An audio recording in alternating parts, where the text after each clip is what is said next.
Okay, so welcome everyone to this very special event. I'm so grateful and so happy that Robert is with us, that Robert has agreed to make this offering of this course. Robert has been such a tremendous mentor, friend, guide in my life. And to me, it feels so essential that everything that he has been cultivating in his path be something that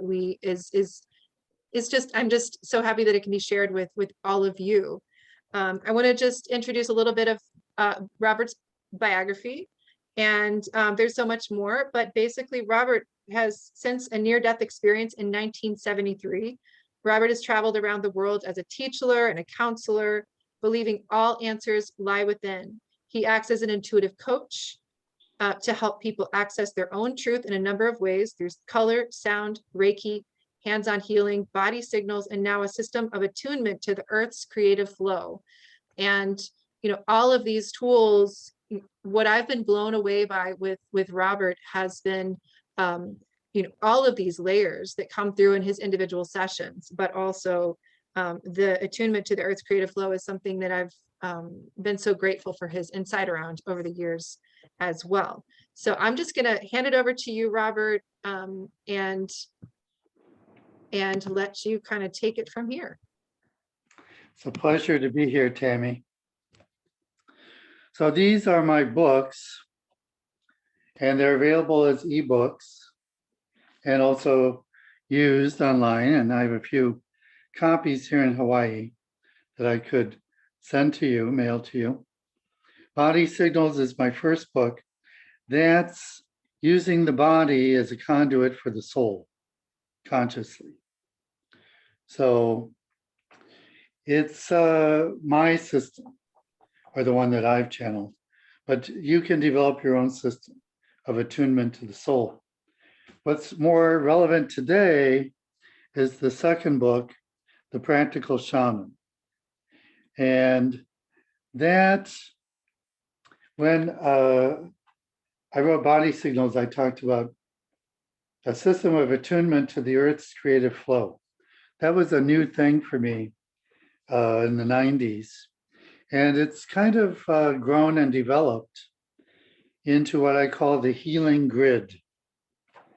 And so we're going to do a meditation later with plugging in to the earth's healing grid.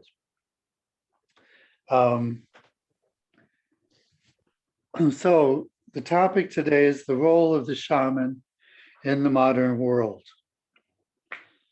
And we may have different concepts of what shaman is. It's a traditional word. It's from Siberia originally, the Yakut language, which I had a past life in. My shamanic roots are ancestral, genetic.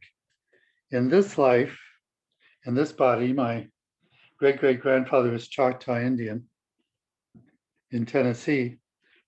Then my grandfather was an unconscious shaman. In other words, he didn't have training in this, but he did have a very direct relationship with the earth and specifically with the weather.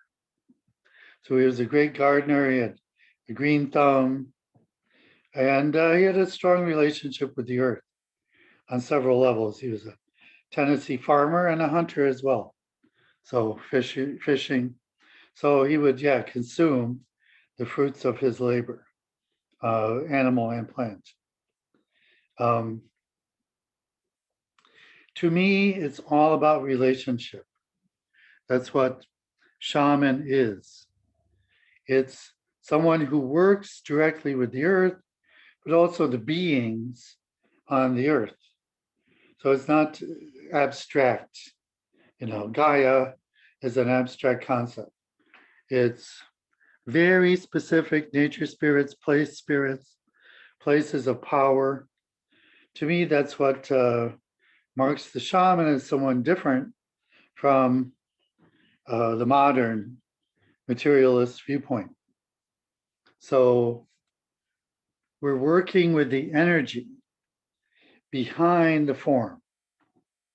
So we're not limited to form at all. So a place spirit, a nature spirit, they may or may not be visible, but to most people, they're not visible. They may be visible as light, as form, as like movement energetically, all of the above. But they definitely move between the worlds, as it were. So we're learning that there really is no fixed boundary between this dimension, the physical plane, and the non-material.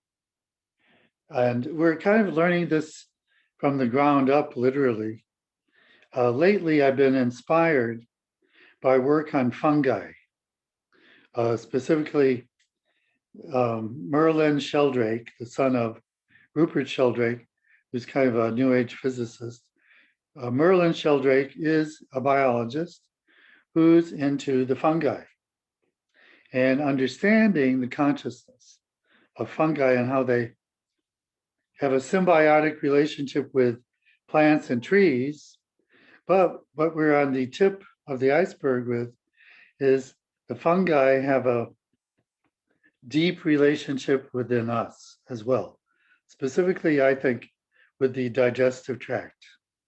So it's all about the gut. It's gut feeling as in intuition, but it's also gut feeling as in have a personal relationship with food instead of, eating by a book or by a system. So you eat that which you have a personal relationship with. I love mushrooms. I always have. And they're fungi. I was raised healthy by my father, honey instead of sugar, wheat germ, yogurt. Yogurt was unsweetened in those days. And I still prefer my yogurt that way. Now I also have a relationship with kombucha, which I made in the 80s when it first became popular. And now it's part of my probiotic daily routine regimen. So I have personal relationships with food based on my past lives. And then I kind of extrapolate from there. I've had many past lives that I'm aware of, many I'm not aware of, but many Asian past lives and even recent ones. And so I've always liked Asian food since I was a kid. So I have personal relationship with bok choy or with napa, Chinese cabbage. So I get my greens usually in Asian ways. Here in Hawaii, which has a strong Asian presence, it's easy to do that. It's one reason I like living here, because I can shop Japanese as much as I want. I can eat Okinawan sweet potato. That's another place I have personal relationship with. So I have personal relationship. I'm living kind of in a sunken garden here. I'll just show you briefly. There are 13 Buddha shrines next door. And they were built many years ago by someone who made the place next door into a healing center. And then several years ago, it was rededicated by Tibetan monks here in the community of Paia on Maui. And a very sacred space. I took refuge in Buddha in 1997. I'm rather eclectic spiritually, so Buddhism is one of the traditions that I relate to. So I have a PowerPoint right next door. It's a major PowerPoint. The grid, let's talk about the grid a little. There's one grid of light. There's also the old grid. I call it sometimes Atlantean or reptilian. The grid of power, control, and manipulation from the past. And we are in the process of dismantling that. But Spirit told me many years ago, and I became aware of these things, that the best way to dismantle the old grid is not spiritual dynamite. Like, we're going to completely obliterate it. That is really not the best way. Instead, they have said, and I am implementing this, we establish a new grid of light, of love, of freedom. That's what I'm doing around the periphery of Ukraine right now. So with that symbol, it's the flaming golden ankh, the Egyptian cross with the oval circle on top, the ankh. And I'm putting flaming ankhs around the perimeter of Ukraine, the actual sovereign Ukraine, not the current Ukraine, but the one that became independent, which includes Crimea and the Russian-speaking areas in the east. And so that's what Spirit told me to do, not based on what is, but based on the blueprint, what should be. And so I'm meditating with that, and I'm becoming an ankh as well. That's one thing that I'm doing. So I'm emanating out that energy of light, that energy of freedom, that energy of love and peace. So that's a possibility. Our thoughts are very powerful. So who am I, you might say? I'm just one person. When you plug into the grid, you are much more than one person. You have the ability to act globally. So I'm encouraging people. Later, we will be experiencing plugging into the grid. I'm encouraging you to practice this really on a daily basis in this time of crisis and war. So talking about relationship, more examples. Wherever I am, I find power spots. I find places that I relate to personally. And I've found there's one, I've meditated overlooking the Missouri River with Tammy in the past, and part of the grid, Cooper's Landing, that whole area near Columbia, being part of the grid, an activated part of the grid. It's our job to help activate these sites deeper. So many sites on the grid are inactive. They're kind of dormant. So they haven't been used. There's a dearth of shamans, the native cultures have been suppressed everywhere on the planet by missionaries, by colonists. So shamans are in short supply, which is why, whether I have Native American background or not, I'm guided to do this work. So backing up, when I first started hugging trees about 40 years ago, I was in a virgin forest in Upper Michigan and was hugging a white pine. And I started shaking. I started vibrating like a earth change, like a cataclysm was happening. And it was very jarring. I certainly didn't expect that. So I knew I didn't make it up with my mind, I walked another mile and there was a lake with an old caretaker there. And I asked him, I said, is this a natural lake? And he said, no, this lake was dynamited in 1877. So the tree, being an old growth tree, was sharing with me its trauma, the memory that it had from that dynamite experience. And so that kind of propelled me into a deeper understanding of tree memory, tree consciousness, that yes, they do have feelings, and yes, they do have memory. And now we're learning that through the fungi, they're communicating with other trees. So they're communicating, of course, telepathically, energetically, as all beings can do, but they're also doing it biologically through the root system within the earth. And so we really are part of this giant being. We're cells in a much larger being. And we can connect biologically. That's my emphasis right now, because I think it's so neglected in New Age thinking.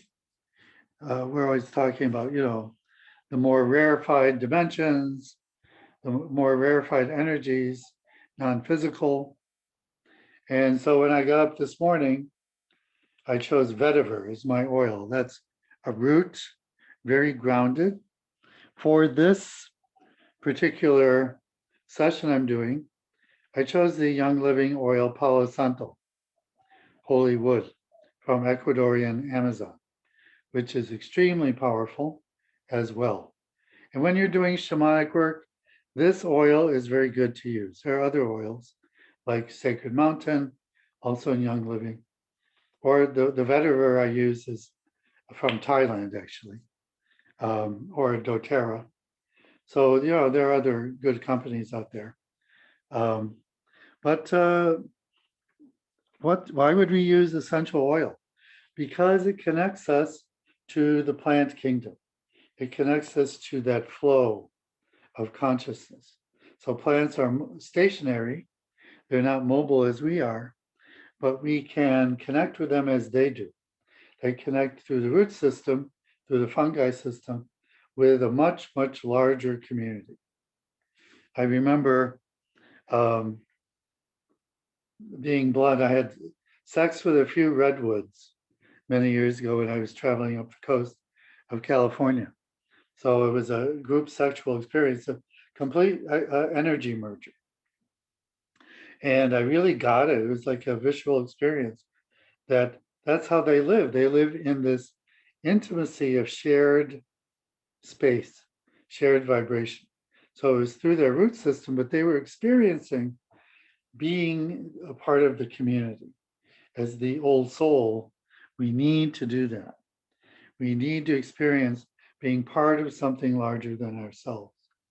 So that's, I think, the base of the grid, the core concept behind the grid. So there is another inspirational person, David Abram. So he has many videos on YouTube. David, Abram, no S there. So he's talking about, he was a former stage magician who has now been converted into, I don't know if he calls himself a shaman, but that's certainly what he is advocating. Having the direct relationship with non-human forms. Yeah, David Abram. Thanks, Tammy. So you may be inspired, as I have been recently, by his videos. I felt guilty for a long time that I spend so much time in nature, and in the last couple of decades, really, since I moved to Hawaii, most of my work really is with the earth. I came here to work with the Aina, as we say in Hawaiian. The word for earth, Aina, it's very evocative. So the Aina has consciousness, yes. That's why I came. When I first arrived, I'm an Aquarian, I'm social. So I was going to go dancing down the hill. I was living on the mountain then. I was going down to Casanova's. They were having live music that night. I thought this is a good opportunity to meet new people, new to me in the community. And I was meditating before going down. I was completely paralyzed for 2 hours. I could not move. I was feeling the energy of the mountain coursing straight through me. And the message I got in words very clearly from guidance was, You're not here to socialize. You're here to work with the Aina. That's why I was sent to Maui, to wake up the volcano. That's why I came to Hawaii. So if I were human-centered, I would not be wanting to wake up a volcano, right? Because people are afraid of this.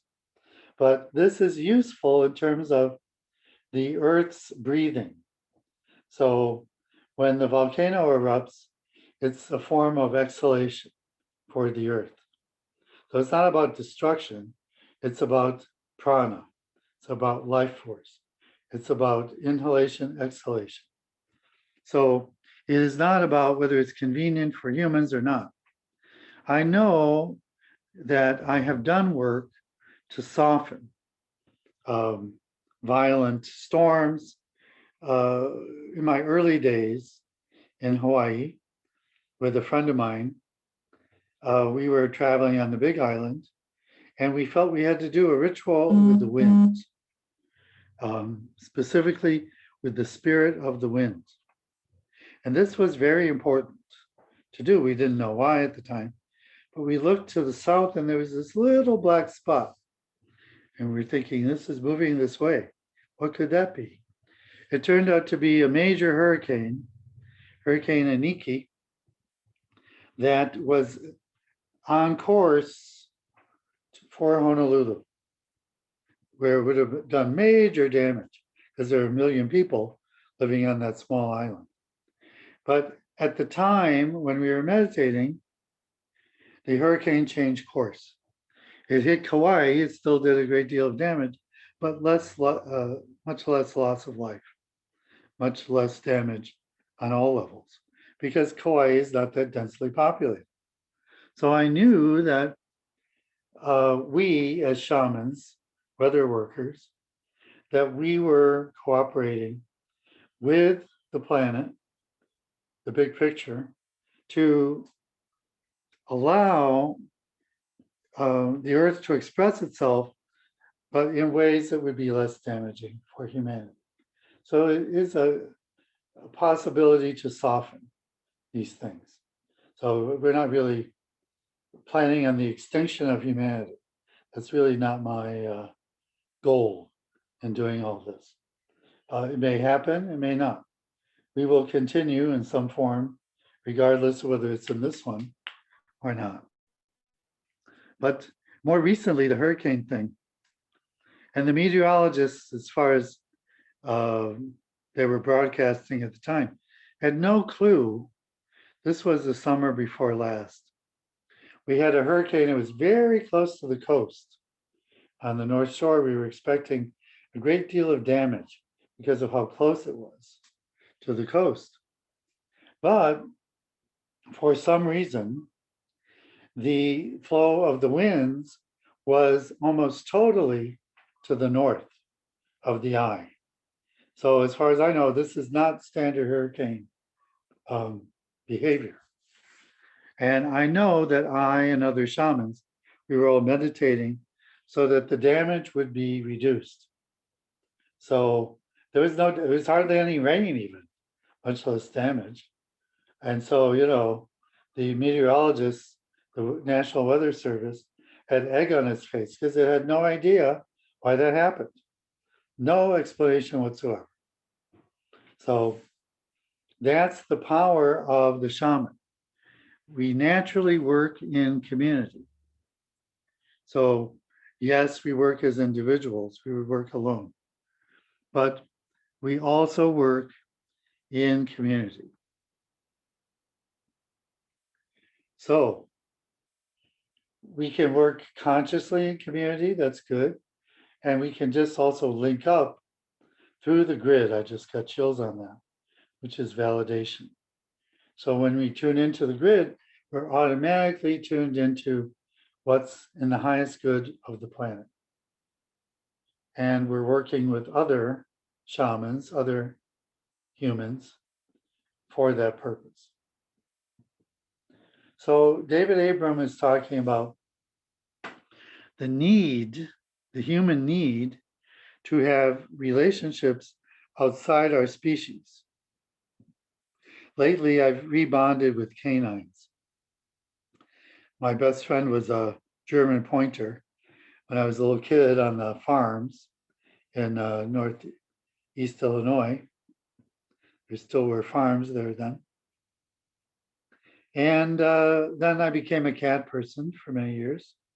Had a black cat familiar who, shall we say, I had known her in ancient Egypt. So there's crossover between species as well.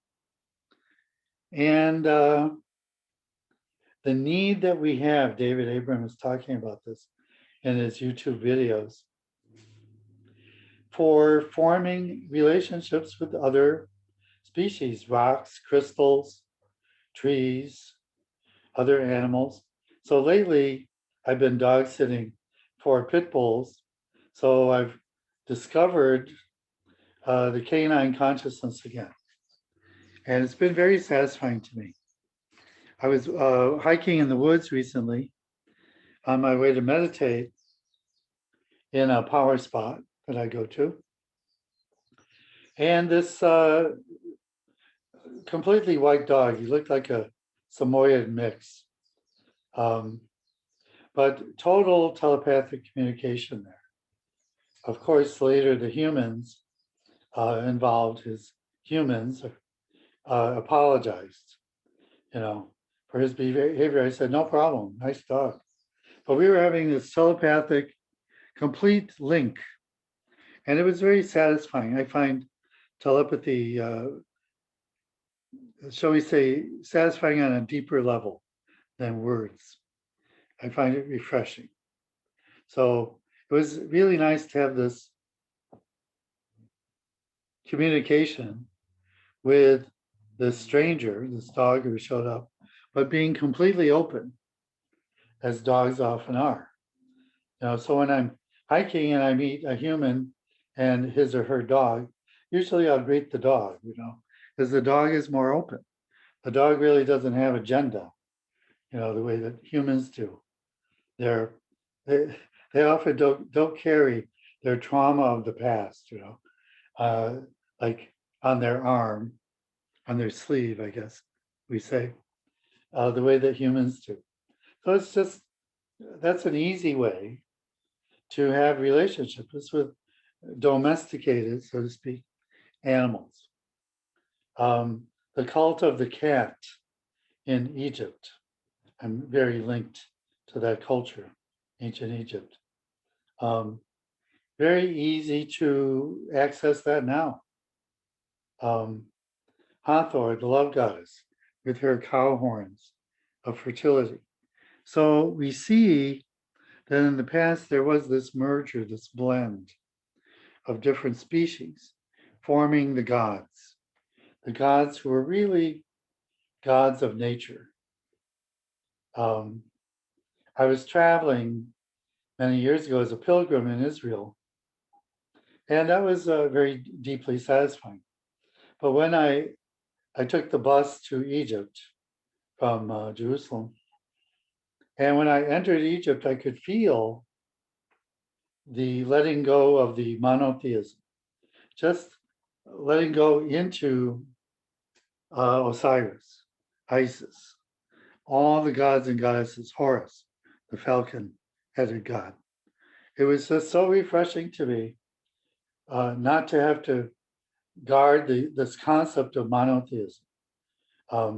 As a shaman, I believe in divinity and everything, So God manifests through nature. That's what I'm remembering these days.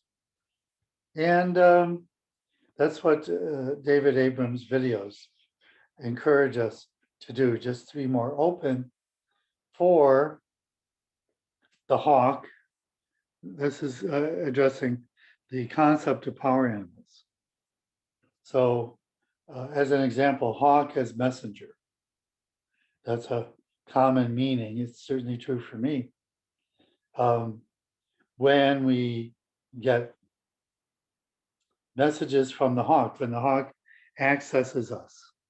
I remember I was visiting Wisconsin for my birthday many years ago in January. and I still loved winter. And the hawk is flying over my car as I'm driving. So we know these things are not coincidences. They actually are messages.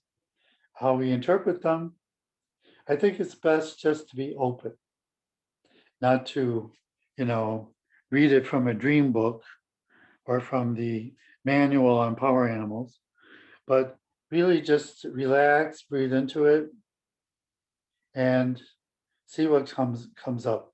It may come up, the answer, very quickly, or it may be much more gradual, or it may be sudden, but out of the blue, and you're least expecting it. Like that was an interesting experience, and you forget about it. And then it comes back. When you least expect it, the meaning, the answer comes back.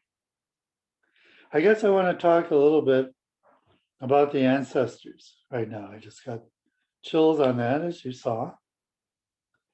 My great grandmother, I'm feeling emotional about this. She was the half breed. It was her father who had been the Indian.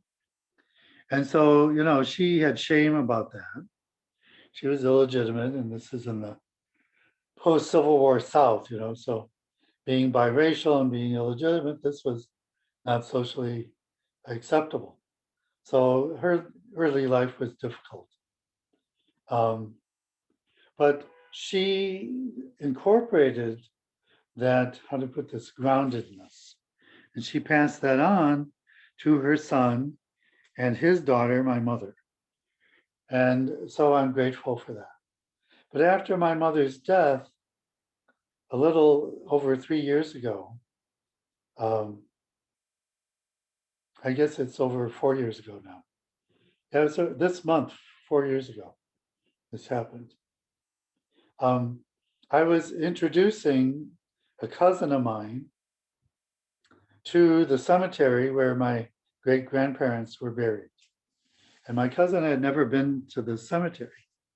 So it was the graveyard of the Baptist church that my mother went to in the 20s, 100 years ago, right? The 1920s in Tennessee. And as we're driving to this church and the graveyard, I saw a column of light over the church. And I realized that church had been built on a power spot. So I don't believe that the church made the hill a power spot. I believe it was already a power spot, and somebody was tuned in enough to build a church there, which is very common in Europe. Now, here we usually take Indian mounds and make parking lots out of them. At least we did that until recently. But in Europe, in Mexico as well, taking sacred sites, you put a church on the site, and it continues to channel the sacred energies, the powerful energies. And so we visited the grave that day, and my grandmother came into my heart chakra suddenly. I did not expect that. I didn't know her. She died 4 years before I was born, but she was inside me. And it was like she was connecting me with the earth in that area, West Tennessee, but also wherever I went, I could get access to the earth through my grandmother, great grandmother. And this reminds me of another contract that I made in the early 80s. I was at the Field Museum of Natural History in Chicago, and there was an exhibit on the Kachinas, the Hopi nature spirits. The Kachinas are fertility spirits. They come down from the mountains in the spring. They fertilize the ground. They administer the rain, which is in short supply there. So, you know, the Hopis, being old souls, work consciously with the nature spirits for agriculture so that they can get a good crop. Then the Kachinas return the second half of the year. They return up to the mountains. So I'm just, on the Native American path. In those days, it was a new thing for me. I'm like very enthusiastic about this. And suddenly I got a message from the Kachinas. If you do what we request, we will always be there for you when you call on us. And frankly, I don't remember what they asked of me, but I did it. And I've had a relationship with them ever since. Several years later, I was on a bus going from Gallup, New Mexico to Albuquerque, and I befriended someone who was half Zuni, half Hopi. And we were sitting in the back of the bus smoking, as you could do in those days. And he's drinking beer, and he said, I had a Hopi grandmother. She shared a ritual of the wind. And I'm remembering this now as I'm speaking to you. I'm getting emotional about this. So this is that same ritual of the wind, I'm understanding, that I used to deflect the hurricane years later in Hawaii. Anyway, he shared this ritual of the wind from his grandmother, even though she had told him, don't share it with anyone. He was guided to share it with me. While he was chanting this in the back of the bus, I went into an altered state. I left my body, and I was kind of aware I could still hear him in this dimension, but I was above, looking down. So it got integrated, the ritual got integrated into my aura. And so when it was appropriate for me to use it, I used it. So I'm understanding that's at least part of why I was able to do the ritual with the spirit of the wind. So I guess the point of all this is not that I'm special, but that the power of intention. If you have an intention that you want to work with the earth, that's your intention. I want to make the world a better place. I want to raise the level of consciousness. I want to be a channel for Gaia and do whatever she feels is necessary or beneficial. And if you're allowing yourself to be a conduit for that, then you will be given opportunities. I have never asked for these things. I've been excited when they happen, but this really, being on the path of the shaman, was not my idea at all. I was not raised Native American at all. That was part of the shame, my great grandmother's shame about being illegitimate. So that was not talked about openly. My mother talked about it to me, but she never talked about it to any other family members, only me. So Spirit called me. I think it's important to be open so that when you get guidance to do these things, you recognize it for what it is, the opportunity that it is. You can ask for it, please use me as a conduit, but then you got to let it go. You've got to let it go and let spirit handle this. Spirit will come through you, or spirit will invite you when it's appropriate. So let's just breathe into that for a minute. The idea, let's make our own personal agreement. Do it in your own way, in a way that supports your life purpose. Let me be a channel of the light. Let me be a conduit for raising the level of consciousness,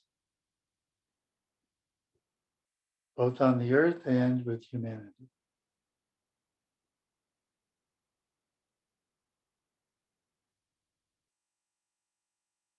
And so it is. Last thing before we meditate and take questions and answers. So I'm on assignment wherever I am. That's my attitude. I'm open. So Spirit gives me assignments.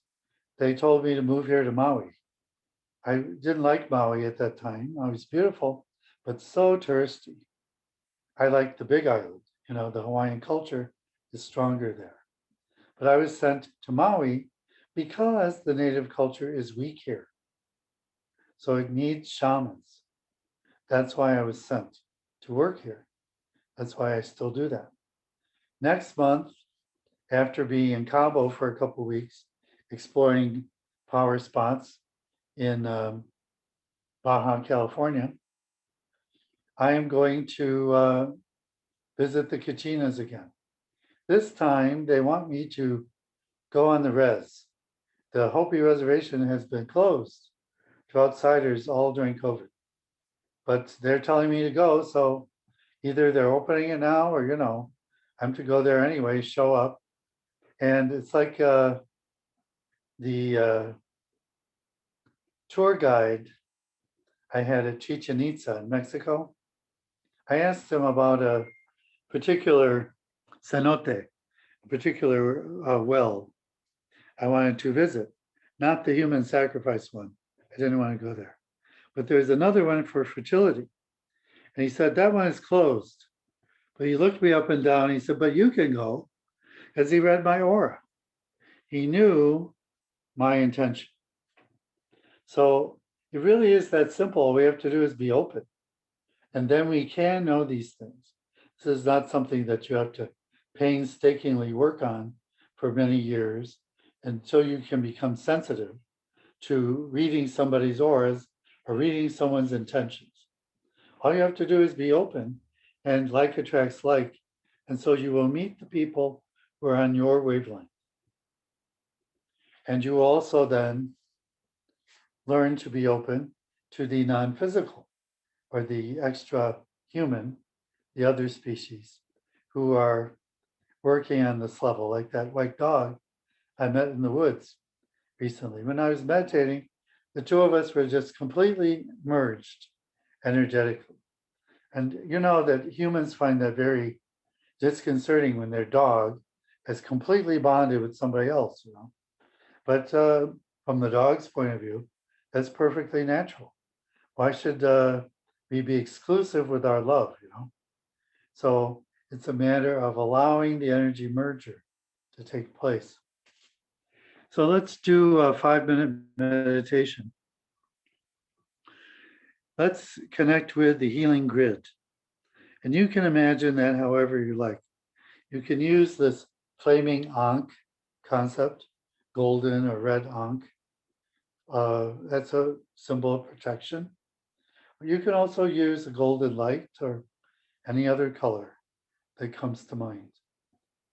And you can imagine a grid or a circuit. I like the Spanish word, red. Red is a circuit. It's kind of like a lasso. So we're lassoing the planet. So we create this lasso of light. Yeah, I like that image. I don't think I've ever termed it that before. It's a lasso of light. And we use our breath. We breathe in source. We breathe in soul. We breathe in the love, the power of our soul. We exhale and energize this lasso of light surrounding the planet. Just do that for a couple of minutes with your breath.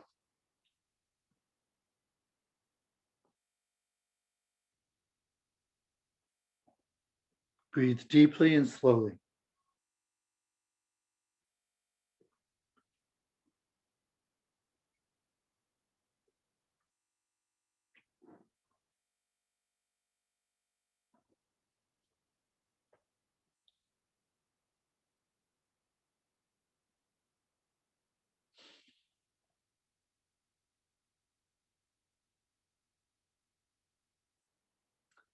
And now let's focus the light, the lasso of light, into specific locations. And I would suggest, we know there's a war going on between Russia and Ukraine. Yes, we can go there. There are places of power there. There's a park in Kiev overlooking the river, very powerful. Chernobyl is also very powerful, which is doing rapid healing from the nuclear fallout. Very powerful place. The steppes in Odessa, between the sea and the plateau, the ridge. Very powerful, those steppes. We can go there and put these flaming ankhs or these columns of light there.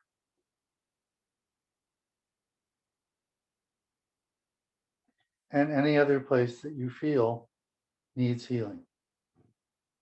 Or, putting it another way, a place that can be a conduit for healing. Yes, the place is open already to be a conduit. And we as shamans, we are supporting this.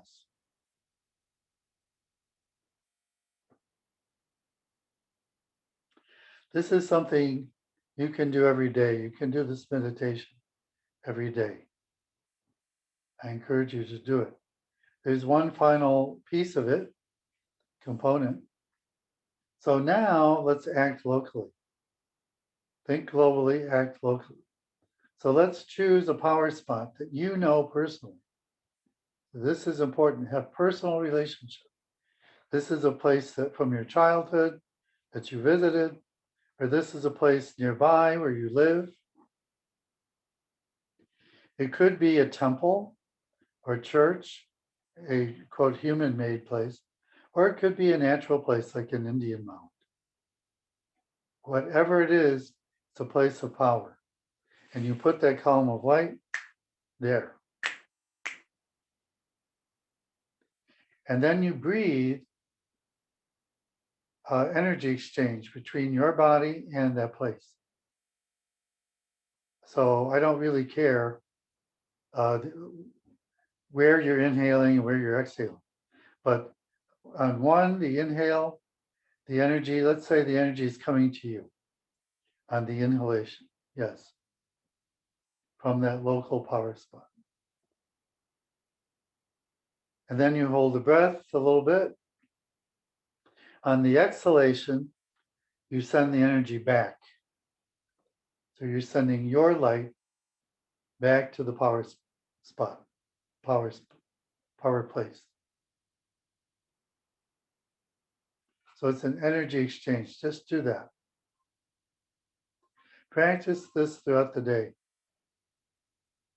Then you're energizing yourself and a nodal point, a place of energy and power on the grid. As the grid, like nadis in Indian medicine, East Indian, nadis, there are thousands of nadis in the body. There are also thousands or millions of power spots on the planet. So you form a personal relationship now with this local power spot. With every breath you take, you're deepening that. You're deepening the power, the relationship, the love, your relationship with the earth through this power spot. So it's like, not generally, I love the earth. Of course, that's good too. But better to be local, better to be specific. Then it's tangible. It's not abstract up in the intellect. It's visceral in the gut. Like the column of light next door that I meditate with the main Buddha shrine. That's my local power spot right next door, a few yards away, a few meters away, 1 yard away. Pun intended. So now let's come back. If you feel spacey, just squeeze your thumbs in the palms of your hands. It's a very quick, effective way to come back in your body. in our last few minutes, I'm open for questions. So you can unmute yourself. Yeah, so thank you so much, Robert. So yeah, I will just say we're a small enough group that it's totally fine to unmute yourselves.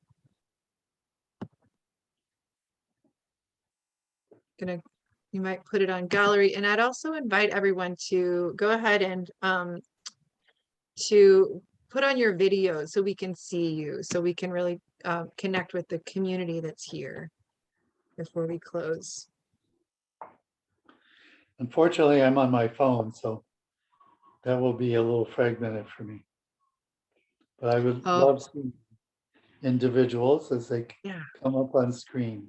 awesome.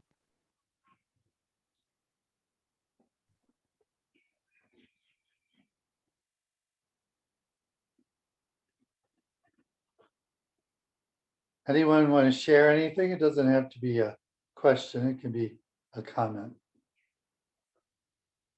As long as it's nice. I really enjoyed it. Thank you so much. This is Lisa. Hi. Hi, Lisa. I'm glad you enjoyed it. Any other comments you have?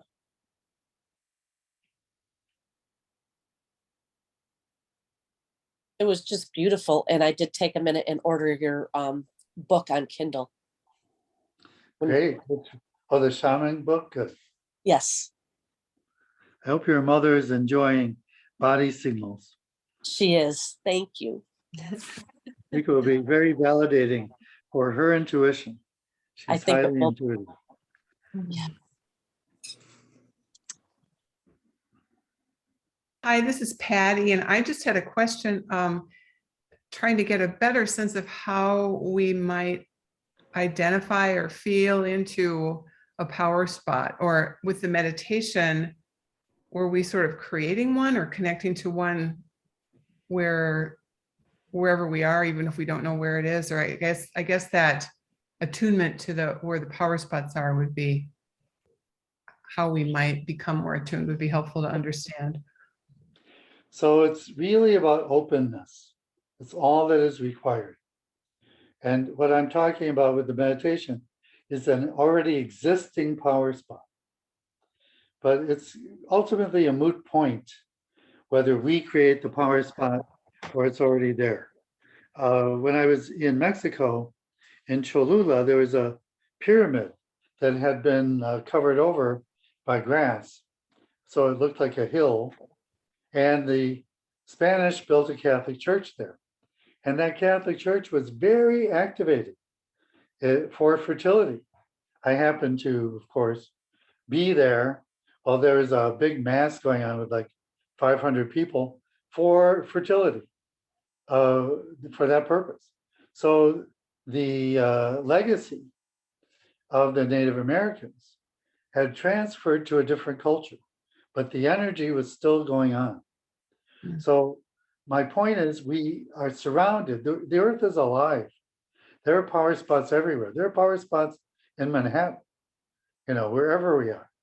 And so if we're open, first we align with the light, because we don't want to channel darkness and toxicity. And it's true, there are a lot of power spots that have been neglected, and they may be in post-industrial sites.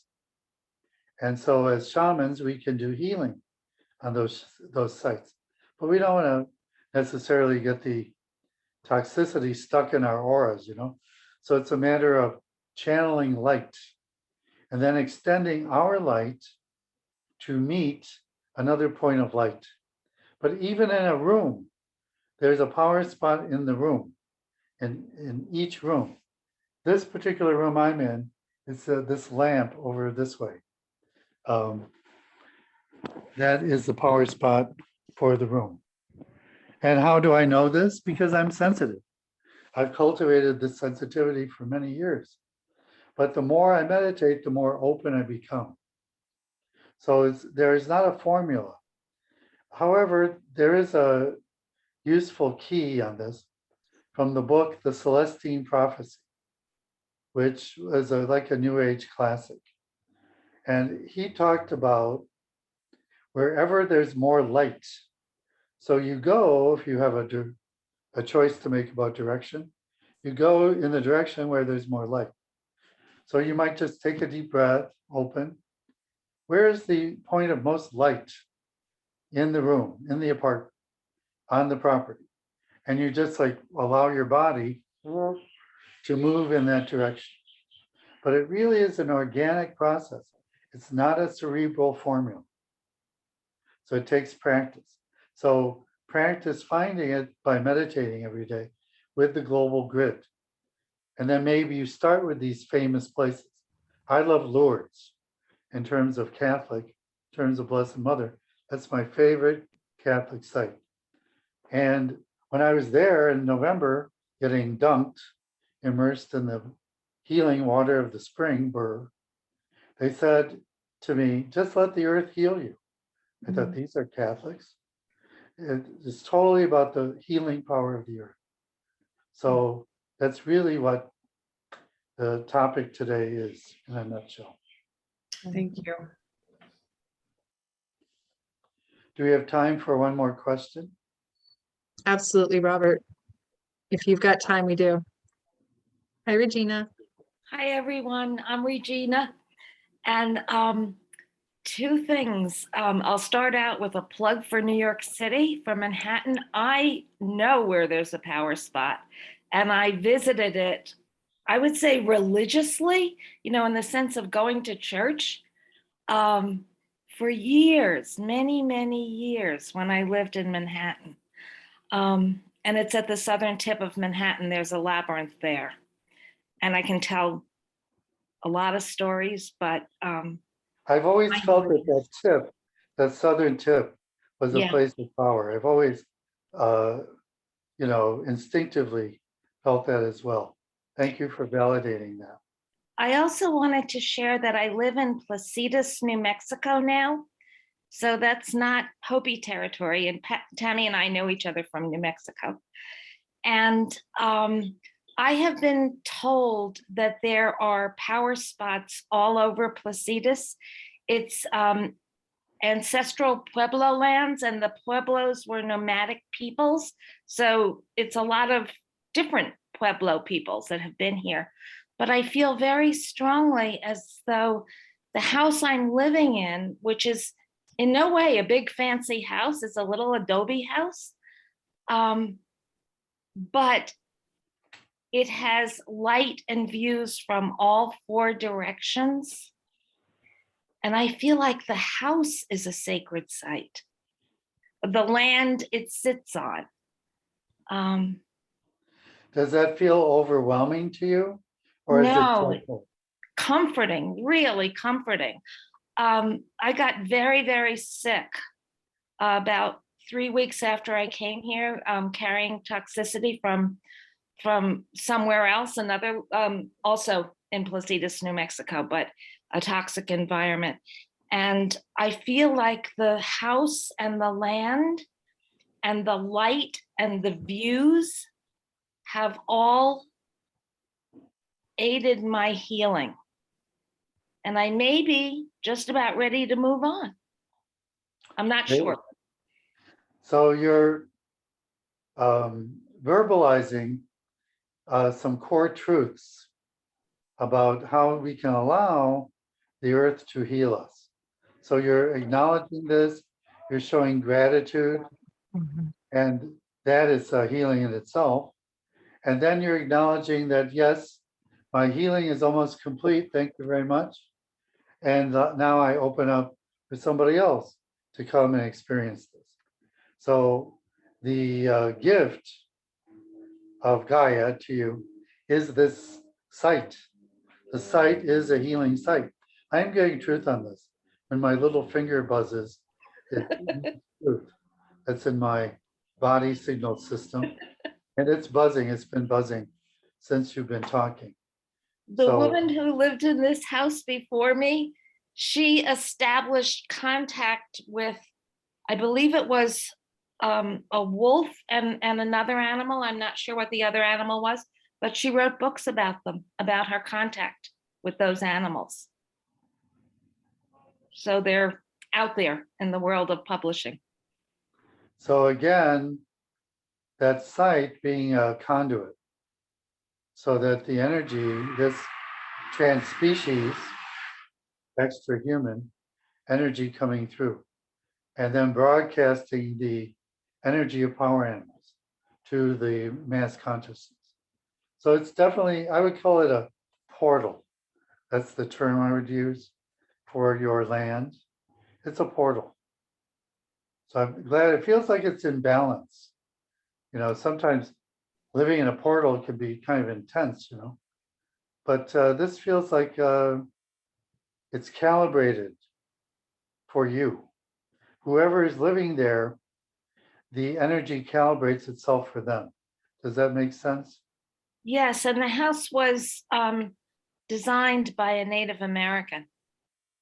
And the little tiny garden, tiny of all native plants, was also put in by the first tenants who were also Native American, different people, but Native Americans.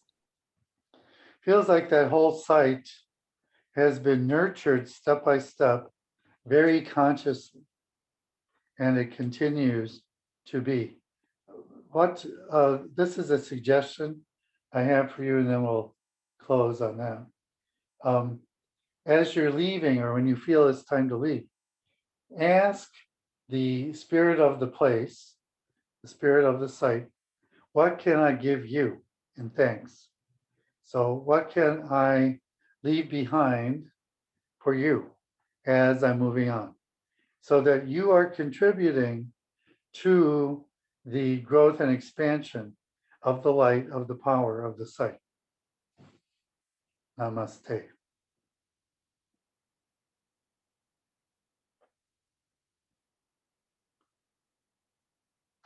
Does this feel complete for today, Tammy? Well, I do just have a couple of notes in the chat. I'll read the first from Darcy. Thank you, Darcy. She said, "Thank you for sharing your stories and wisdom with us today. You remind me of my grandfather who was my teacher. The meditation was so powerful. I go to a waterfall in a park that I have been working with since I was a teen. I always knew it was a power spot, and I go there to drum and meditate." So that's the first. Thank you, Darcy. And then Tony had asked, Robert, could you tell us how to plug into the grid? And I think I understand that question because, yeah, if you could just go over it one more time, how that process works, so we really have it anchored. It starts with us. So the column of light over you, or the image, the mandala of the Ankh. So then we emanate out that light. And we are surrounding, that's where I think of the image of the lasso again. So we are lassoing the planet surrounded by light. And again, I've never used that image before, but it feels right. It's simple, and it's coming through the breath from our bodies. So then we feel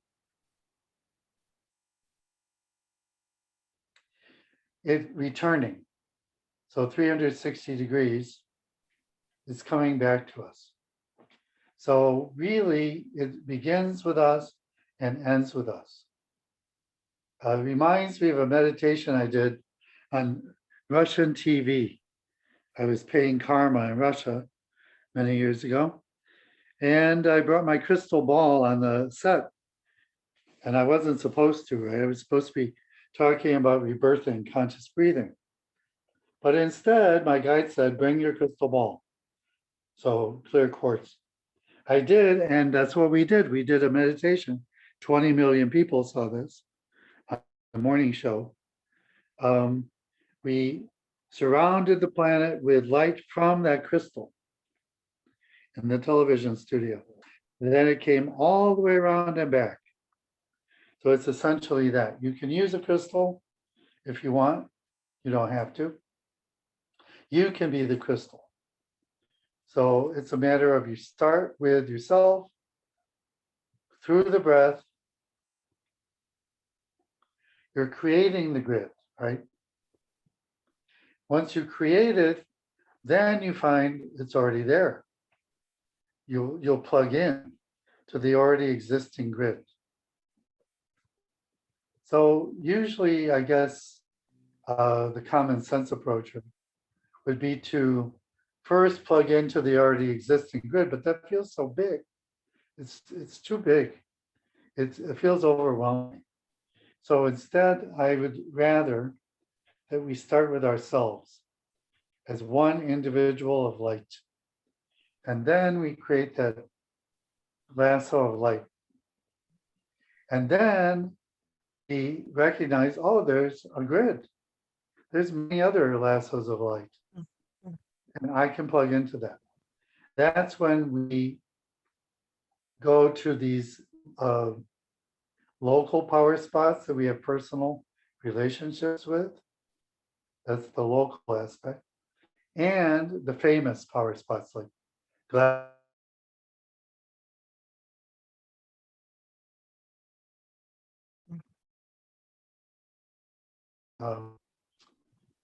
validate.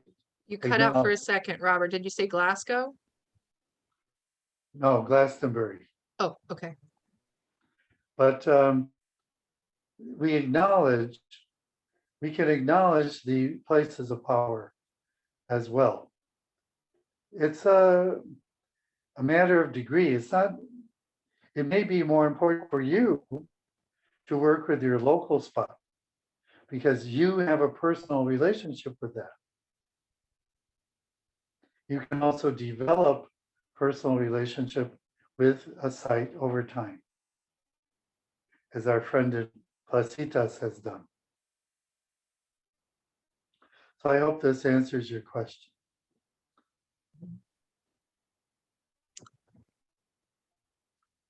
I thank you, All right. Robert, so much for that. I appreciate how this is also, you're also always evolving it. And that to me has also been part of what I so value about it, that in the moment, because it's changing so rapidly, right? What's appropriate. Yes. Yeah. Otherwise, it's tradition. Mhm. I use tradition as a springboard. Mhm. I am not a slave to form. When we are slaves to tradition, then we're a slave to form. Yeah. But the energy is beyond form. We use it as a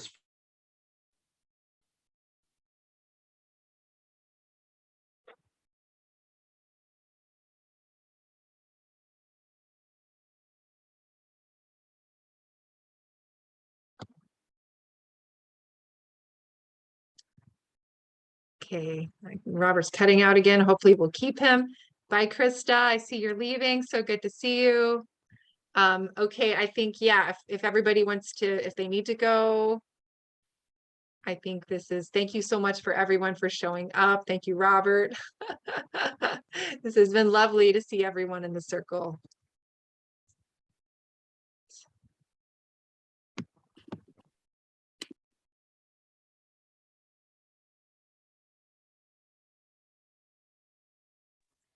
Thanks, Tammy. Have a great day. Thanks, Lisa. So glad to see you. You too. If Robert can hear me, hi. Thank you, Robert. Talk to you guys. Okay. Yeah, that was just lovely. Thank you so much.